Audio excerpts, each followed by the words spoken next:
pakai Zoom, pakai aplikasi buat merekam screen ya. Oke, ini udah saya rekam ya. Terima kasih banyak hari ini ya waktunya. Terus mohon maaf tadi ada rapat dulu jadi terlambat ya. Terima kasih juga atas usahanya dalam perkuliahan ini ya. UTS kemarin sudah selesai ya. Nilai juga sudah saya keluarkan kalau nggak salah ya. Kalau ada yang mau protes sama nilainya silakan bisa ngobrol. Terima kasih banyak ya kerjasamanya. Terus komunikasi itu adalah hal yang paling saya utamakan. Niatnya sih utama ini, tapi mungkin prakteknya mungkin masih perlu perbaikan ya. Jadi sama-sama kita perbaiki karena komunikasi itu paling paling besar pengaruhnya ya.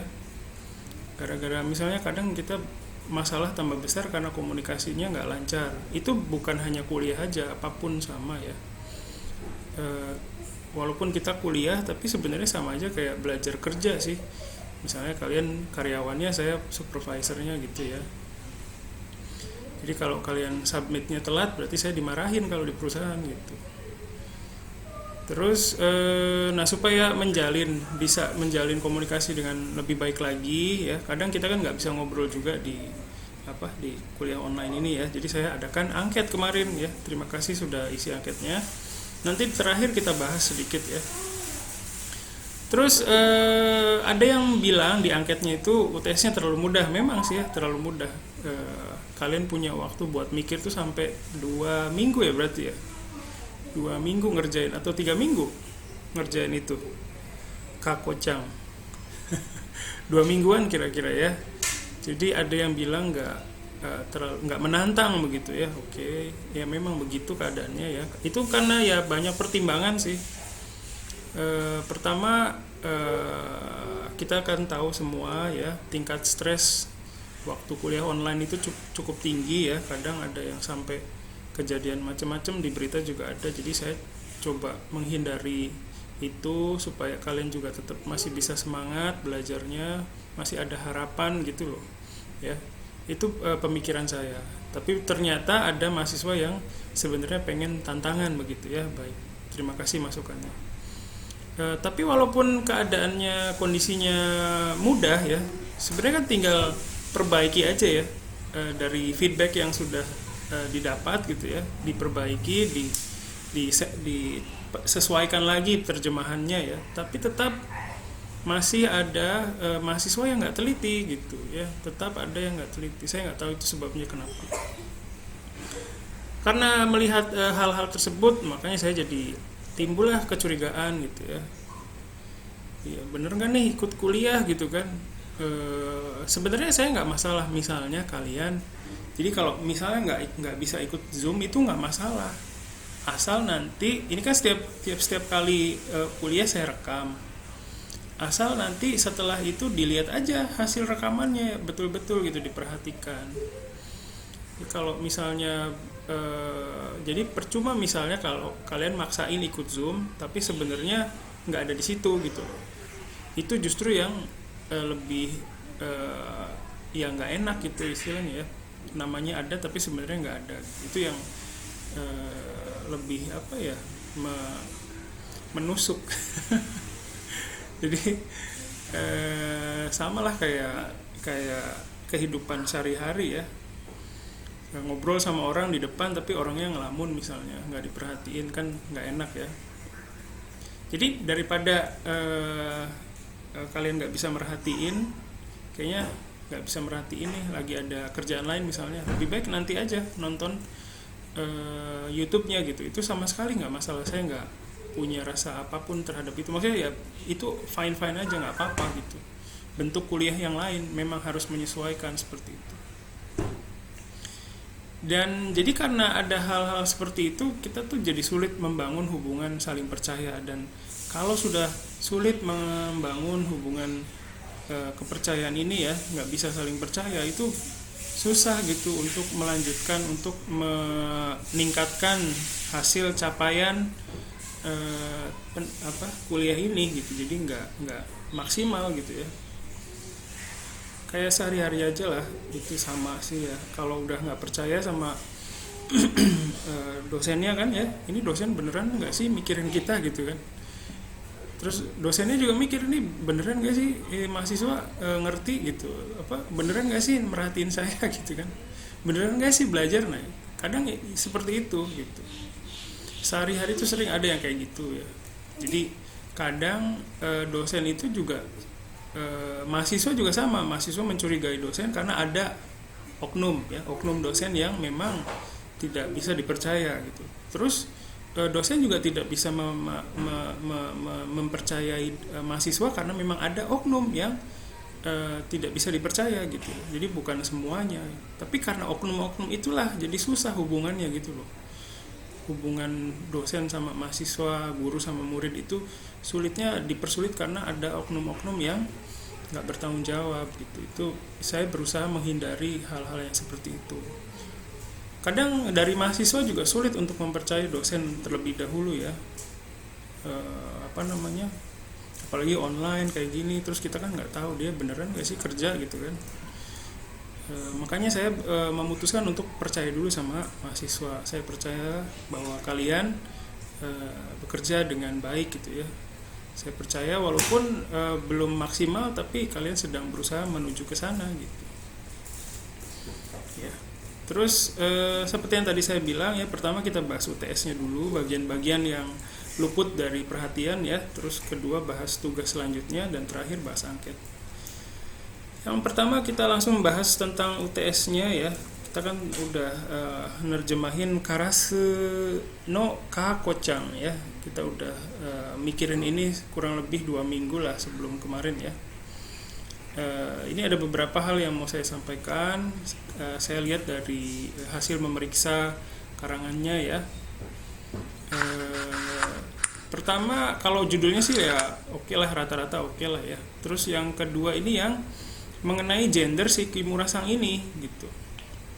Kalau misalnya kita belum tahu ya gendernya apa, mungkin nggak apa-apa pakai Kimura Sang atau Kimura saja gitu. Tapi kan ini sudah saya pernah bahas ya, kita udah pernah bahas bahwa Kimura Sang ini adalah seorang wanita ya. Jadi saya berharap kalian memperhatikan itu dan ada refleksinya gitu, ada hasilnya dari feedback itu gitu ya. Tapi tetap masih ada mahasiswa yang luput gitu, yang tidak memperhatikan.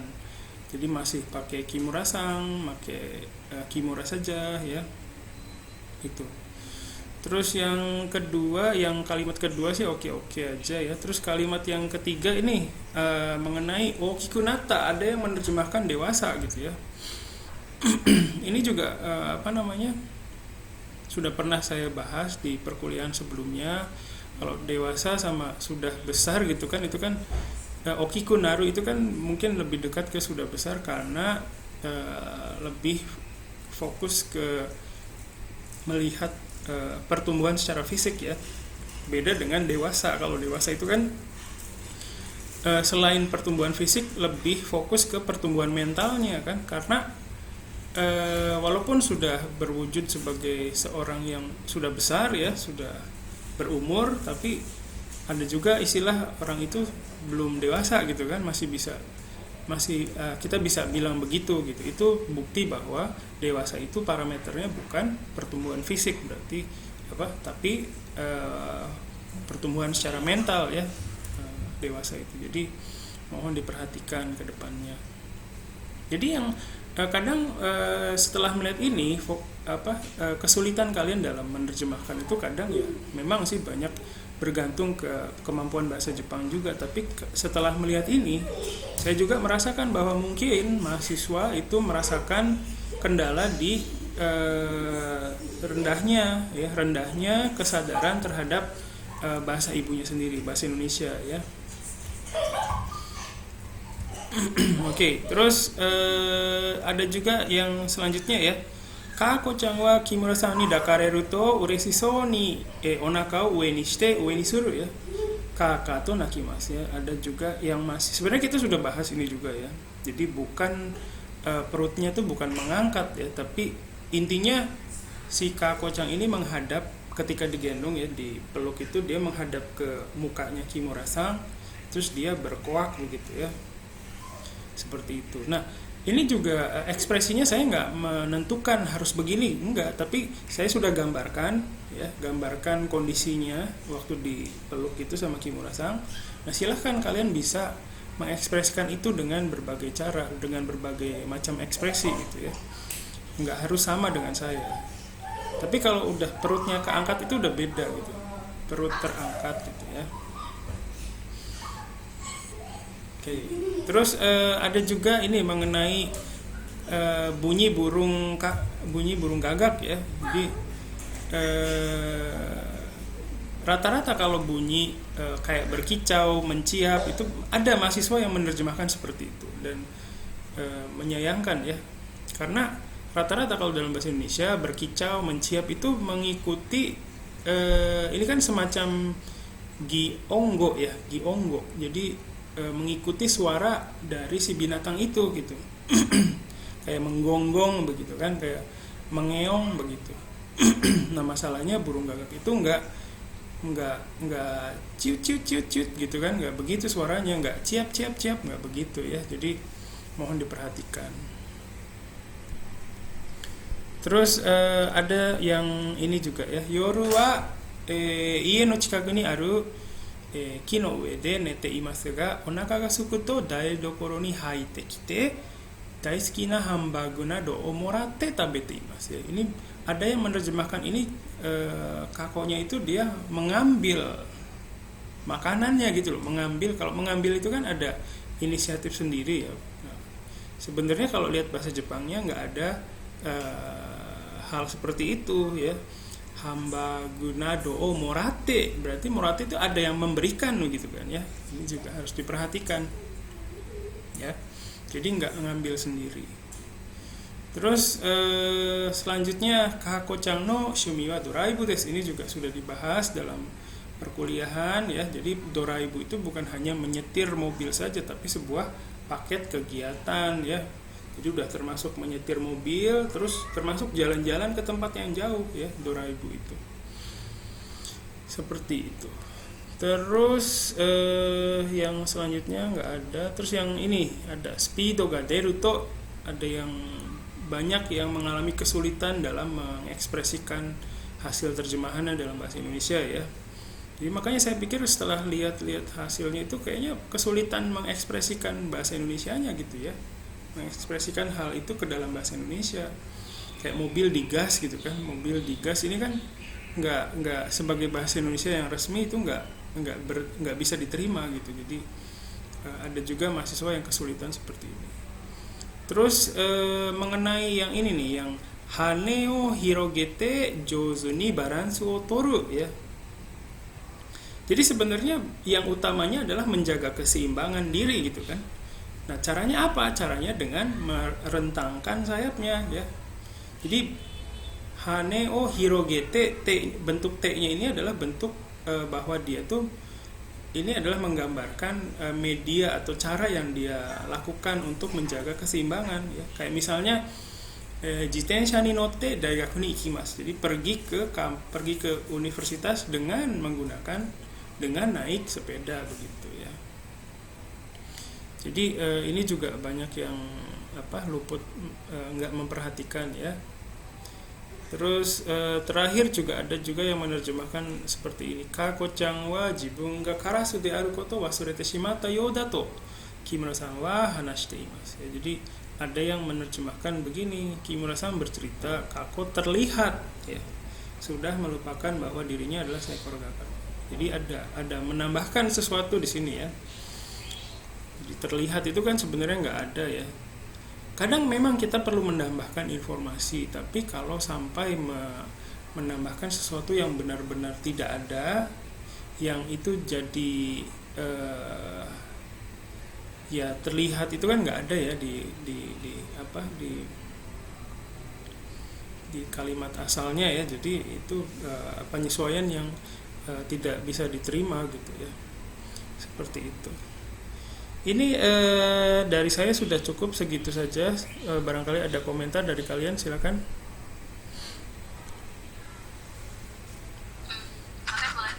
Silakan. Sensei, siapa yang? Yang udah tegar aja dulu. Nggak perlu dulu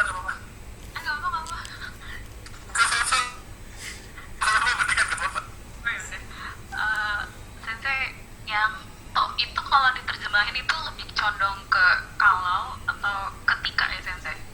To yang mana tuh? Naruto kayak gitu. Misalkan Naruto. Yang Oh, kalau yang tuh ini ya. Speedo ga Naruto. Speedo Gaderito ya. Ini bisa macam-macam sih. Intinya begitu gitu ya. Waktu juga bisa sih. Waktu ketika gitu ya. Pas gitu, pas digas gitu. Pengennya sih bilang begitu ya, pas digas gitu. Ya, ketika juga bisa ya. Jadi intinya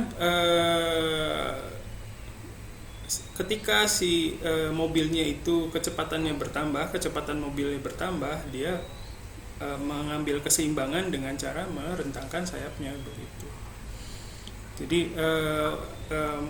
menjaga keseimbangan dan kecepatan mobilnya bertambah itu terjadinya dalam waktu yang hampir bersamaan begitu. Ya. Jadi ketika ya kayak kita aja misalnya naik motor di belakang dibonceng terus tiba-tiba yang naik motor ini ngebut nih kan agak ke belakang gitu ya. Nah, bersamaan dengan itu kita kan menjaga keseimbangan sama seperti itu. Jadi kalau di dalam bahasa Indonesia bisa ketika, bisa waktu juga bisa ya. Intinya menggambarkan hal seperti tadi. Oke, terima kasih sensei. Oke, sama-sama. Silakan Tegar.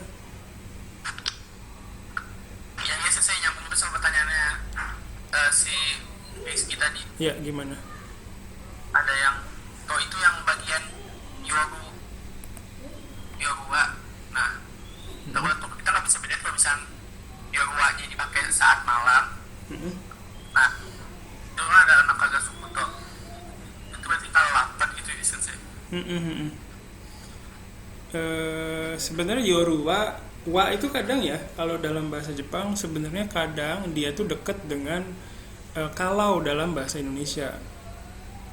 Misalnya gini, watashi wa misalnya pergi ke restoran nih mau makan bareng gitu kan.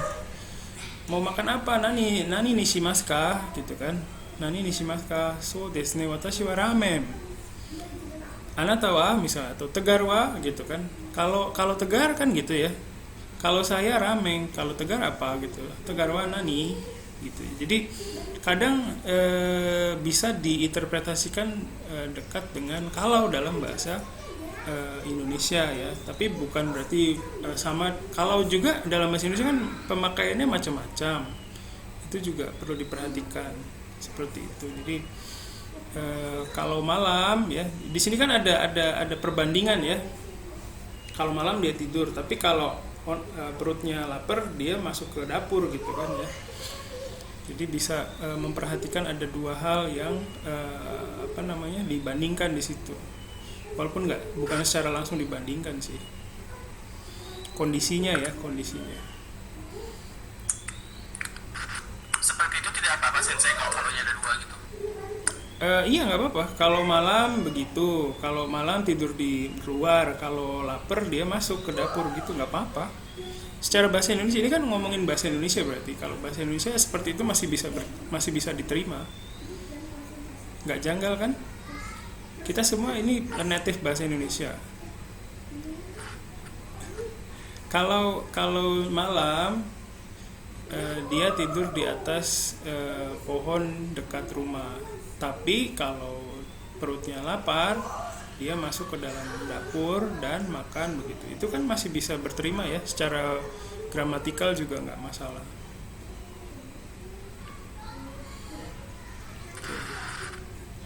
Oke sensei. Oke, makasih Tegar. Silakan yang lain. Ya. Sama ibu itu saya labil banget pengen tulis ibu dari aku tapi Nulis apa? Oh, ibu. tulis Ya. sama ibu Iya. aja. Oke. Saya tahu dan nonton yang di video itu. Oke. Iya, mungkin agak janggal juga sih nulis di naskah gitu ya, Ibu Kimura gitu kali ya. Tapi kalau misalnya dalam penerjemahan mungkin sebaiknya ya disampaikan ya, supaya lebih jelas. Oke, silakan ada lagi. Oke sensei, terima. Ya, sama-sama. Silakan yang lain. Sensei, Ya, silakan. ini masih yang si tegar sih tadi. Mm-mm. Tapi sensei nih, misal kita benar-benar belum tahu nih si Kimura nih laki apa cewek ya kan, itu mending Kimura aja kan apa gimana? Iya, iya. Ini juga sudah saya sampaikan di perkuliahan sebelumnya. Kalau memang gendernya belum tahu ya Kimura saja, Kimura-sang gitu ya, atau Kimura gitu ya. Oke. Oke, ya. Oke. Terus ada lagi sensei. Silakan. Yang tadi sih yang masalah wa tadi wa. Mm-mm. Kalau wa itu berarti di artiin pada juga bisa sensei ya? Misalnya? Apa ya? Ichiyo biwa tomodachi to Jakarta ya ikimashita. Berarti itu bisa juga kepada ya sensei. Ya, ini tergantung Artinya pada. banyak berpengaruh juga konteks sebelumnya. Misalnya gini, misalnya menceritakan sebuah runutan kegiatan satu hari atau satu minggu satu orang ya. Misalnya cerita tentang saya, hari Senin saya ke kampus, tapi hari Selasa saya di rumah kerjanya misalnya. Kalau untuk seperti itu mungkin apa ya, ada unsur perbandingannya di situ ya. Jadi mungkin lebih tepat pakai jadi kalau begitu ya. Kalau hari Senin, kalau ini menceritakan rutinitas ya, ini balik lagi ke konteksnya, mau apa jenis kalimatnya tuh apa gitu, mau menjabarkan apa gitu. Kalau misalnya ya oke. Kira-kira seperti itu. Jadi Getsuyobi wa dayaku ni ikimashita keredomo kayobi wa ie de shigoto shimashita gitu. Kalau seperti itu mungkin lebih pas. Jadi kalau hari Senin, atau ya kalau misalnya sebenarnya nggak masalah juga sih pada hari Senin, atau nggak pakai pada juga kan bisa. Hari Senin saya pergi ke kampus, sementara hari Selasa saya bekerja dari rumah, gitu juga kan nggak apa-apa. Jadi nggak usah berfokus. Kadang memang sih harus terjemahkan secara harfiah dulu, tapi setelah diterjemahkan harfiah kan harus ada penyesuaian lagi. Nah, ketika menyesuaikan itu silakan, itu sudah sepenuhnya bisa dikelola oleh kalian sebagai seorang Indonesia gitu, karena bertumpu pada kemampuan bahasa Indonesia kan.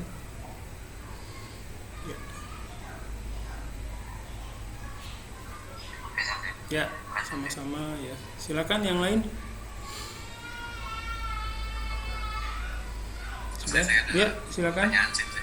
Ya. Ini nggak mungkin saya kurang nyimak di video kemarin, tapi yang Daisuki Nahamba Dado Morate Tabete Mas sensei ngerti ini gimana? Saya ada di atas di sini. Sebentar. Nah, ini nih.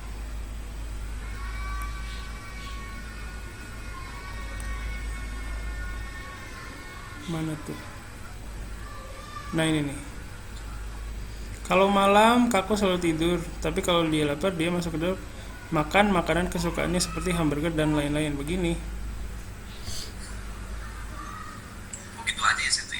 Morate-nya nggak usah ditranslate. Iya, kadang ya kalau misalnya kita dia menerima gitu kan, misalnya dia menerima makanan kesukaannya, jadi janggal gitu kan. Sebagai kalau menerima dalam bahasa Indonesia itu kan apa ya, ada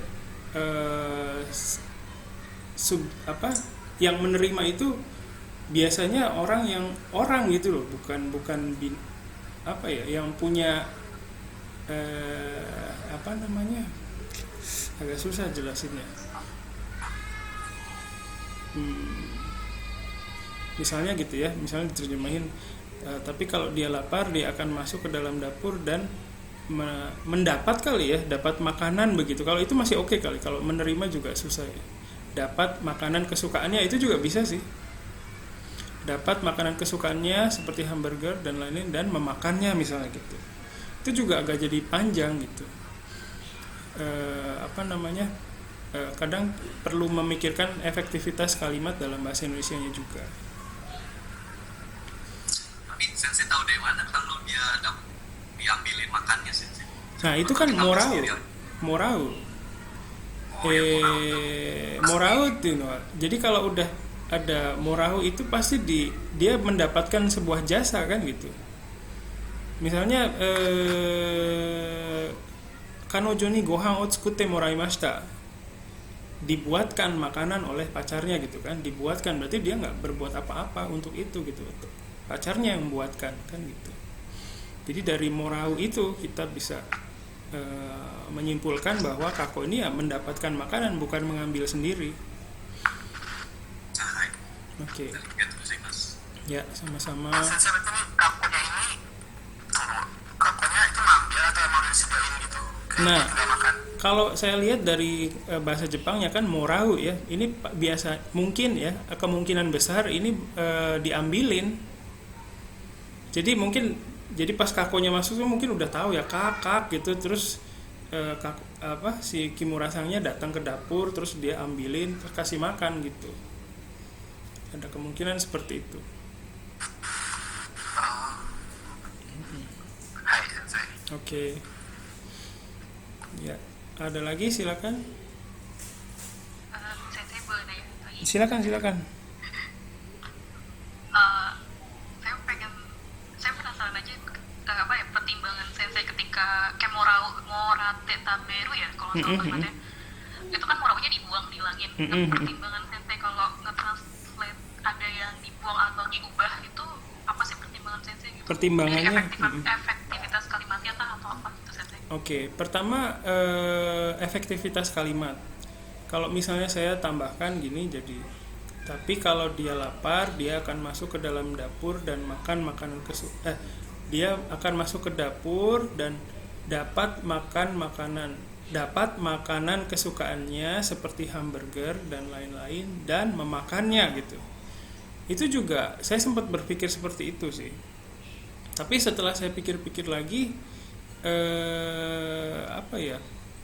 mungkin dengan menghilangkan bagian dapat makanan itu, karena otomatis kan udah dapat gitu saya pikirnya ya.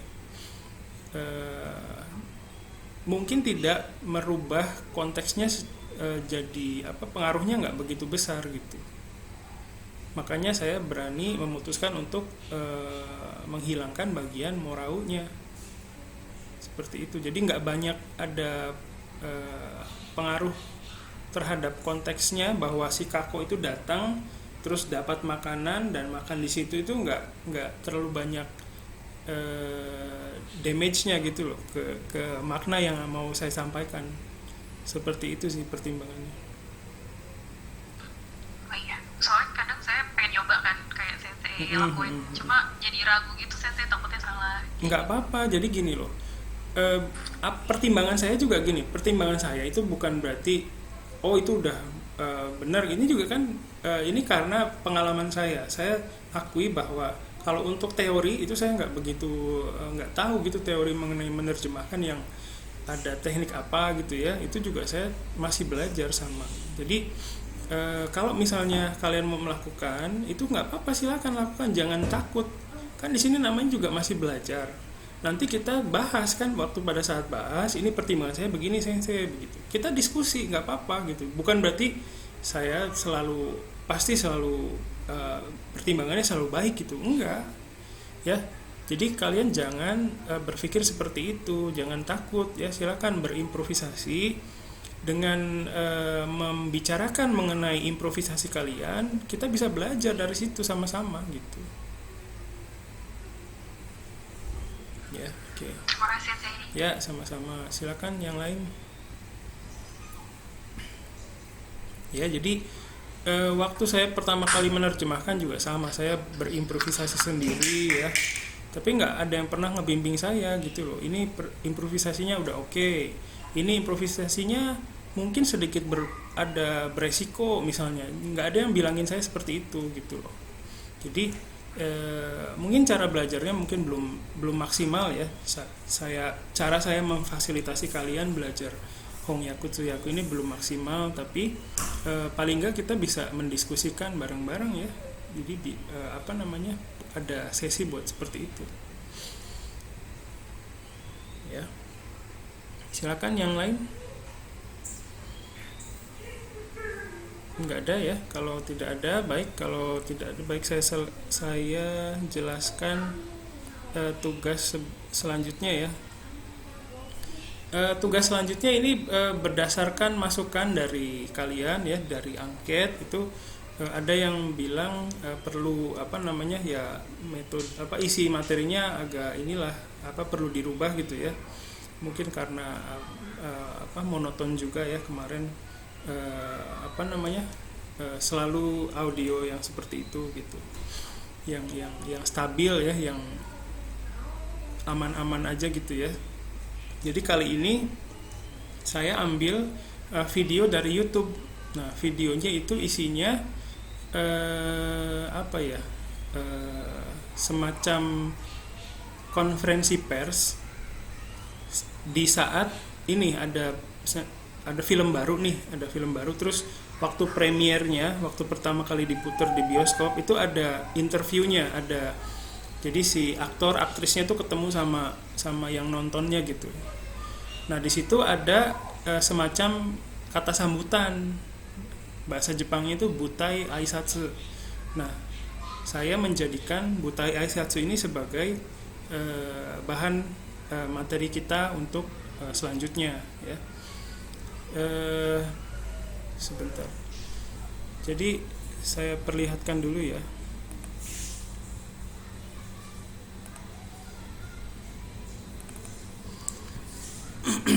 Jadi nanti kalian akan dapat lembar kerja seperti ini ya. Tapi waktu kita zoomnya udah habis. Kita keluar dulu kali ya. Keluar dulu terus nanti gabung lagi di link yang sama, boleh? Boleh sensei. Ya. Oke, kalau gitu kita keluar dulu deh.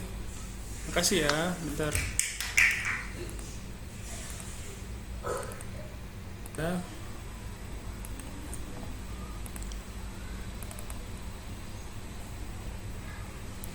Ya, jadi nanti sudah bisa kedengaran suara saya?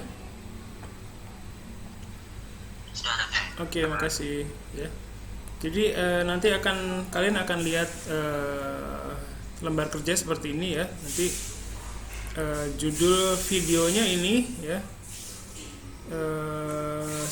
Ishihara Satomi Eiga Kaze ni Tatsu Rayon Butai Aisatsu. Ini ada linknya ya. Nanti juga di Google Classroom ini saya sampaikan ya videonya. Nah, nanti di video itu akan ada percakapan antara pembawa acara sama artisnya ya. Artisnya ini namanya Ishihara Satomi ya. Nah, untuk bagian bahasa Jepang pembawa acaranya sudah saya tuliskan di sini ya. Jadi kalian tinggal mencatat dialog dari artisnya aja ya, bagian yang kosong. Nanti silakan dipelajari dulu ini. Terus kalian bisa tuliskan jawabannya di lembar kedua ya. Sudah saya sediakan. Jadi kira-kira mekanismenya seperti itu. Ada yang mau ditanyakan dulu?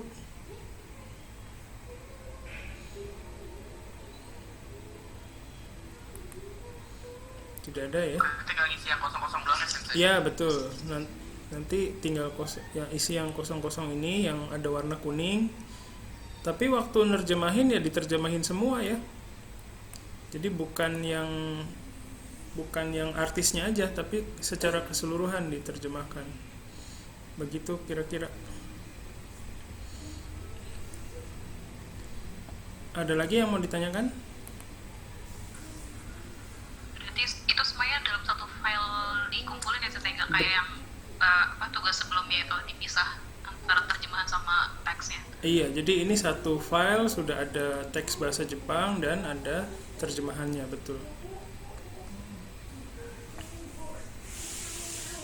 Ada lagi? Silakan. Sensei, saya belum isi angket sepertinya sensei. Oh iya, di sekarang juga boleh. Nanti aja kalau udah ini. Wajib sensei. Ya seikhlasnya lah. Ya nanti saya ikhlas. Oke, makasih. Oke ya. Ada lagi yang mau ditanyakan?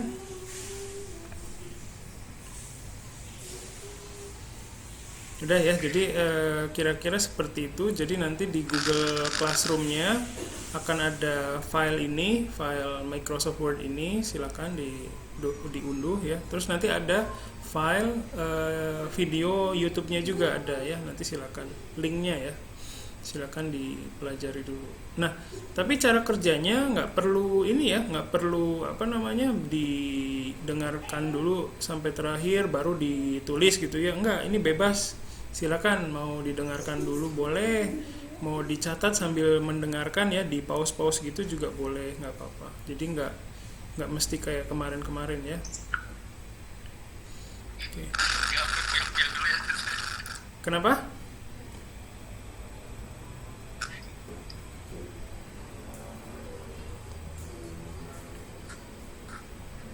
Gimana, Tegar? Nggak sampai puyeng-puyeng dulu kayak kemarin. Iya. Ya, sip. Oke ya. Ada lagi yang mau ditanyakan? Silakan. Yang belum jelas? Pengumpulannya sama kan itu? Iya, seminggu biasa. Ya. Ya. Oke ya. Ada lagi? Baik, kalau nggak ada mengenai tugas selanjutnya saya selesaikan di sini. Selanjutnya saya mau tunjukkan hasil angketnya. Sebentar aja. Sebentar dulu, ini hasil angketnya. Sorry.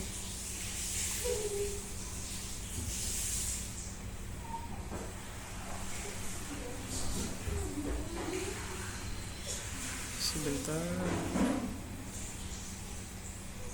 Ya, jadi dari hasil pelaksanaan angket kemarin alhamdulillah dapat data dari 67 orang responden ya. Terima kasih banyak. Ini ya tadi ditanya wajib atau enggak sih ya. Sebenarnya bukan enggak wajib sih. Tapi ini masukan yang besar ya buat saya pribadi untuk supaya tahu gitu ya kebutuhan kalian seperti apa gitu. Kalau apa yang saya berikan itu terus ternyata nggak sesuai dengan kebutuhan kalian juga kan nggak bagus ya, malah kontraproduktif. Jadi dengan angket ini saya berusaha supaya bisa lebih pas aja gitu. Terus ada beberapa pertanyaan ya, yang atas sih pertanyaan umum ya. Ada pertanyaan begini, dalam mengikuti proses perkuliahan apakah Anda merasakan kebebasan dalam berpendapat mengenai isi teknis perkuliahan? Ya, hampir 90% adalah yang menjawab ya, tapi ada juga yang menjawab mungkin, atau bahkan ada juga yang menganggap mereka tidak memiliki atau merasakan kebebasan. Ini mungkin sebabnya karena temanya waktu kemarin itu kan ditentukan ya sama saya, ditentukan, jadi nggak bebas memilih ya, memilih tema yang mau diterjemahkan gitu. Mungkin karena itu mahasiswa yang menjawab tidak ini memutuskan untuk menjawab tidak. Tapi kalau masalah diskusi itu saya sama sekali nggak ada niat untuk membatasi ya, jadi silakan aja. Kalaupun ada kendala, ada hal yang mengganjal di hati, itu silakan disampaikan. Jangan sampai didiemin aja ya. Terus dalam perkuliahan ini mahasiswa melatih kemampuan menangkap informasi berbahasa Jepang lewat file audio. Apakah dengan proses ini mahasiswa sekarang merasa ada kemajuan dalam kemampuan menangkap informasi tersebut? Nah, sebagian besar 70% ya menjawab ya. Tapi ada 26% dan ada 1% sedikit ya yang menjawab mungkin atau tidak merasakan ada kemajuan gitu ya. Nah ini kalau untuk mahasiswa yang menjawab seperti ini itu silakan, kalau memang kondisinya tidak merasakan kemajuan itu bisa ngobrol sama saya gimana caranya supaya kalian bisa merasakan kemajuan. Barangkali materinya harus dirubah atau caranya cara kerjanya yang harus dirubah. Jadi silakan kalian punya hak untuk menuntut itu ke saya ya. Kita menuntut supaya sesi ini bisa lebih cocok untuk kalian. Jadi kalian lebih bisa merasakan hasilnya gitu. Terus kendala terbesar yang Anda alami dalam menerjemahkan wacana bahasa Jepang ke bahasa Indonesia adalah yang paling banyak ini menyesuaikan ekspresi dalam bahasa Indonesianya ya. Jadi yang tadi juga waktu diskusi banyak ada pertanyaan mengenai seputar itu ya. Jadi saya juga merasakan juga sih kesulitan ini ya. Jadi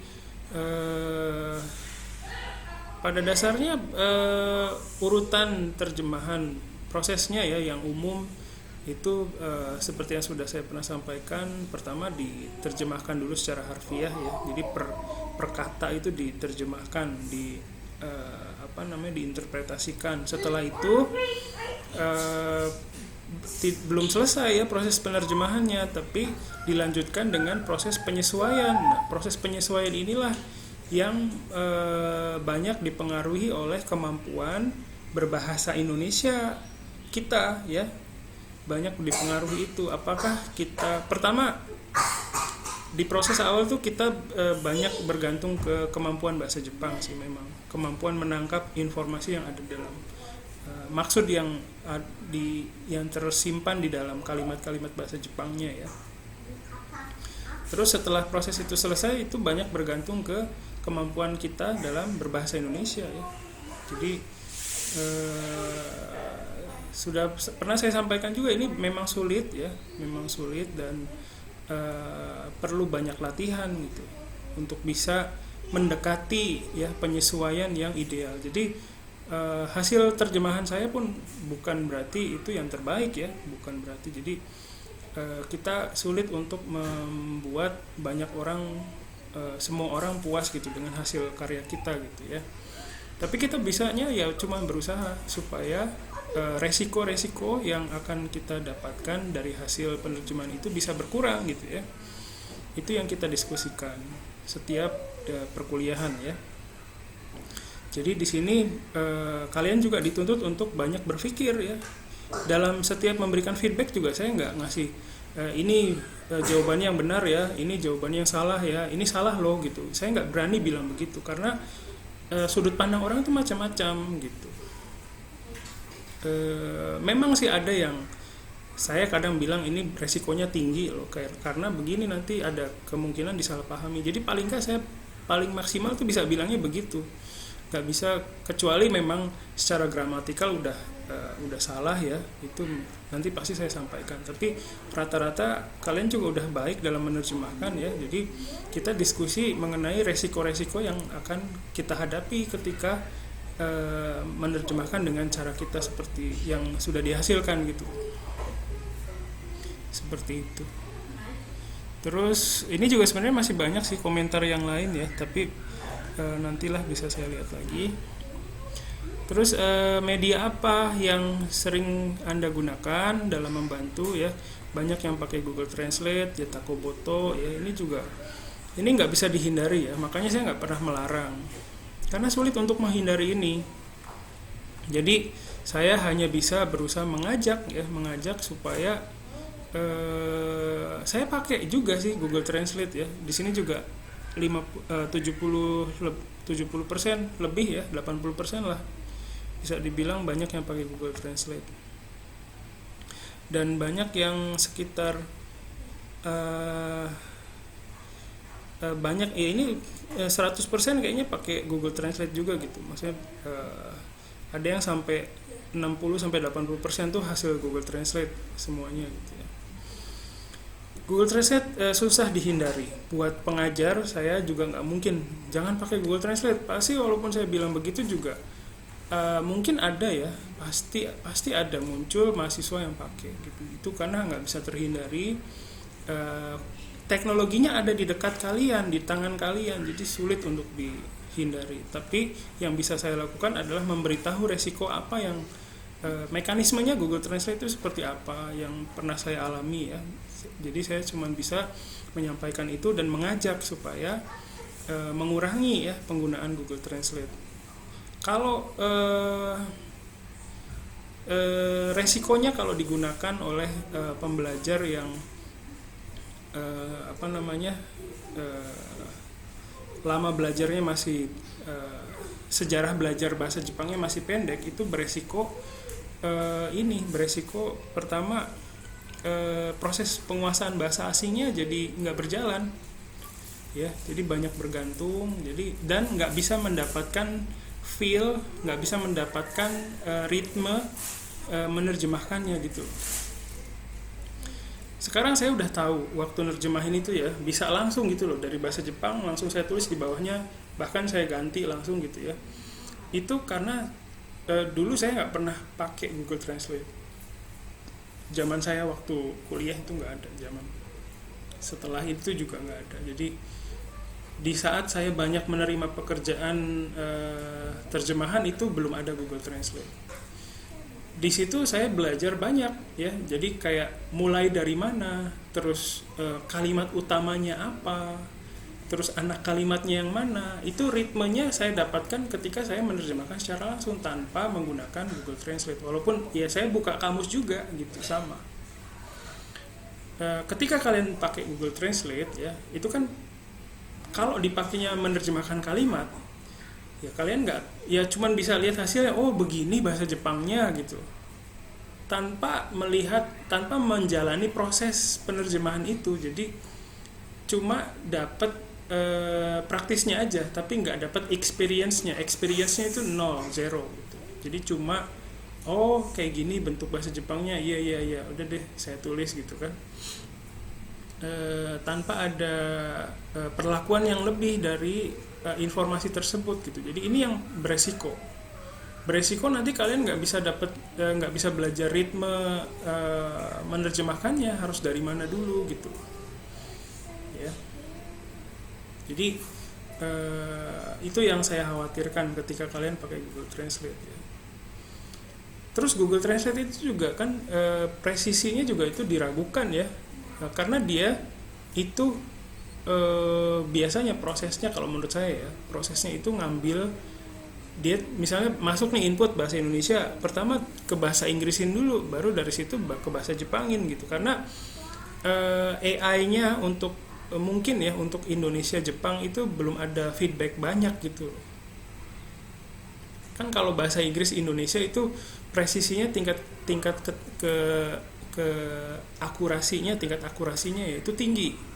Karena si bahasa Inggris ini udah lama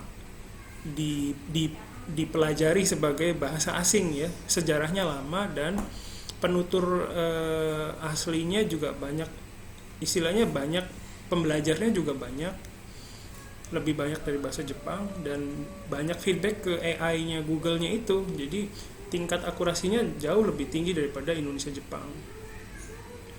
Kalau kalian pakai Google Translate juga nggak apa ya, si AI-nya Google itu belum bisa menangkap medan makna seperti itu. Jadi sulit untuk mendapatkan hasil terjemahan yang akurat ya. Sebagai referensi itu oke, sebagai referensi untuk mendapatkan gambaran gitu ya. Saya sering pakai, saya setiap minggu saya pakai. Itu saya pakai untuk hanya sekedar mempercepat pekerjaan saya, karena pekerjaannya banyak ya. Pekerjaannya banyak, saya harus selesaikan dalam waktu singkat ya. Jadi saya pakai Google Translate. Setelah itu saya sesuaikan lagi gitu. Dan itu juga butuh waktu, sama aja kayak menerjemahkan dari awal gitu. Jadi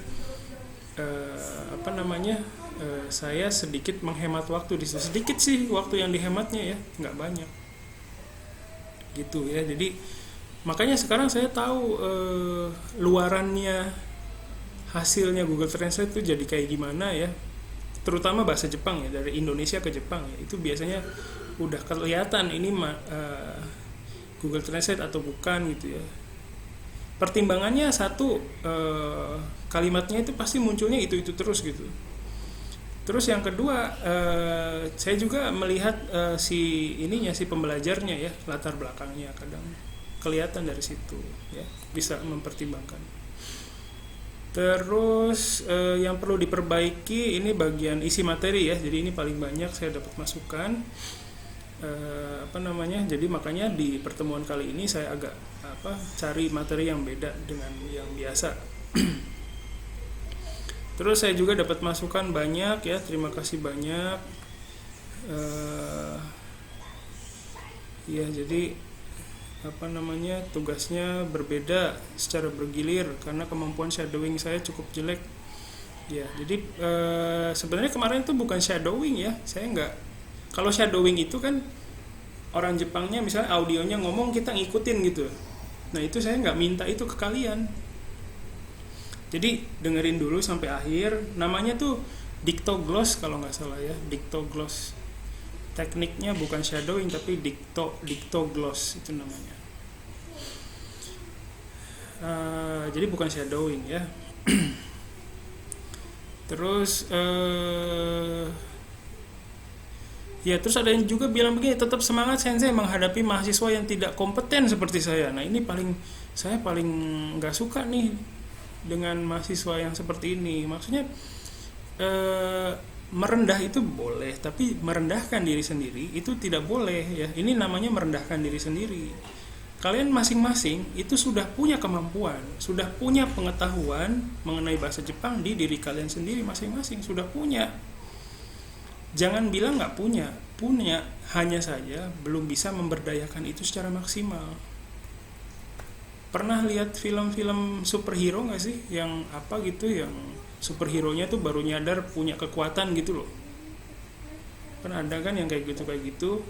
Itu kan dia melatih kayak Spider-Man yang awal-awal juga kan dia nggak bisa yang gitu-gitu kan, nggak bisa.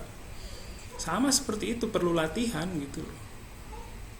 Ya, jadi kalian sudah punya, janganlah seperti itu. Jangan bilang bahwa kalian tidak berkompeten. Itu kan kata-kata juga kan doa sebenarnya itu. Kata-kata itu doa, jadi jangan mengeluarkan kata-kata yang negatif, ya nggak boleh. Ini juga perkataan buat saya ya. Dalam bahasa Jepang tuh ada istilah kotodama ya. Sama dengan bahasa Indonesia tadi yang kata-kata itu doa. Jadi kotodama itu ya sama seperti itu. Jadi, makanya hati-hati dalam bertutur kata ya, tidak boleh mengeluarkan yang seperti ini. Oke ya. Udah itu aja sih mengenai angket ya.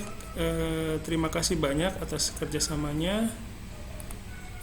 Terakhir barangkali ada yang mau disampaikan dari kalian, mau ditanyakan lagi? Saya mau nanya sensei. Silakan.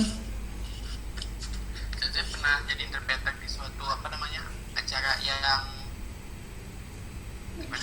acara kayak yang sensei belum tahu nggak sensei. Misalkan kan kalau penerjemah itu kan ada penerjemah yang misalkan kalau kita disuruh tentang teknik, berarti kita harus mempersiapkan dulu kan kosakata teknik, terus baru besoknya kita ada punya persiapan. Sensei pernah nggak? Pernah. Acara apa sih? Pernah. Sebagian besar sih saya nggak tahu dunia yang saya interpretasiin sih. Dulu pernah interpreter jadi ini untuk kegiatan audit perusahaan kayu lapis. Saya sama sekali nggak punya pengetahuan kayu lapis apa. Belajarnya di situ, ya belajarnya di situ. Jadi benar-benar modal dengkul. Paling saya minta ini ya berkas-berkas gitu dulu dari kliennya, minta tolong dong Pak berkas-berkasnya saya mau belajar dulu. Paling biasanya gitu. Tapi waktunya biasanya mepet ya. Dan banyaknya belajarnya di Gemba, di lokasi ya. Dulu juga pernah interpreter Marugame Udong. Marugame Udong itu di Indonesia yang pertama itu kalau nggak salah di apa itu namanya mall yang di Gatot Subroto Park apa ya, Central Park ya, makasih. Central Park itu yang pertama, itu waktu pelatihan juru masaknya itu saya yang interpreter beberapa hari ya. Itu juga saya nggak ngerti tentang udong, taunya makannya doang gitu. Jadi dan kalau nerjemahin chef itu kan mereka tuh pakai feeling gitu ya, dijebretin gitu kan, misalnya didong jebret gitu, dikocok-kocok begini misalnya. Nah itu juga banyak hal yang bisa yang saya kaget oh kayak gitu ternyata. Jadi ya mau nggak mau belajarnya di lokasi gitu. Terus ada lagi, udah lama banget sih ya, interpreter di acaranya Unsada juga sering ya. Dulu pernah ada di ulang tahun Unsada itu ada senior mantan rektor ya, dia ceritanya ngalor ngidul dan udah lost in translation, saya udah nggak bisa. Jadi kalau udah seperti itu saya cerita garis besarnya aja. Bapak ini sedang cerita tentang masa mudanya di Tokyo gitu. Jadi nggak bisa saya terjemahin semua, udah kan udah sepuh juga, udah nggak bisa direm gitu loh. Kadang ada yang klien yang bisa, dia tuh tahu dia tuh harus stop dulu supaya ada waktu buat interpreter menerjemahkan itu. Ada yang ngerti, ada juga yang enggak gitu. Nah, supaya antisipasinya kita ngobrol dulu sama kliennya, Pak, nanti saya perlu waktu untuk nerjemahin nih, mas ya, jadi ada sedikit jeda buat saya gitu. Kadang di event-event Unsada juga kan persiapannya juga ada yang kurang gitu ya, jadi langsung aja, Pak Hari silakan. Udah cengok gitu kadang ya. Jadi banyak sih resiko yang keputusan yang saya ambil, dan itu juga beresiko ya, dan ya saya terima akibatnya. Kadang nggak dipanggil lagi, kadang ya. Dulu pernah interpreter untuk press conference ya tentang joint venture 2 perusahaan ya. Waktu itu sama sekali nggak ada edukasi dulu sebelumnya, nggak ada informasi sebelumnya, langsung main tabrak aja. Terus juga banyak keluar kata-kata ini ya, angka yang miliaran, triliunan, itu udah saya nggak kuasai. Waktu itu kebetulan juga saya nggak benar-benar siap ya, jadi banyak miss-nya, banyak sekali kesalahan gitu. Jadi kalau saya tipenya pokoknya terima dulu kerjaannya, terus saya siap-siap yang bisa saya lakukan, terus banyak belajar dari situ. Gagal ya kadang ya ada berhasilnya juga gitu ya, kliennya puas alhamdulillah, tapi juga ada yang kliennya kecewa. Jadi bukan berarti saya mulus semua, enggak. Kalau kayak gitu saya nggak bisa hidup nanti. Ya, motifnya motif ekonomi soalnya. Ya, silakan yang lain ada.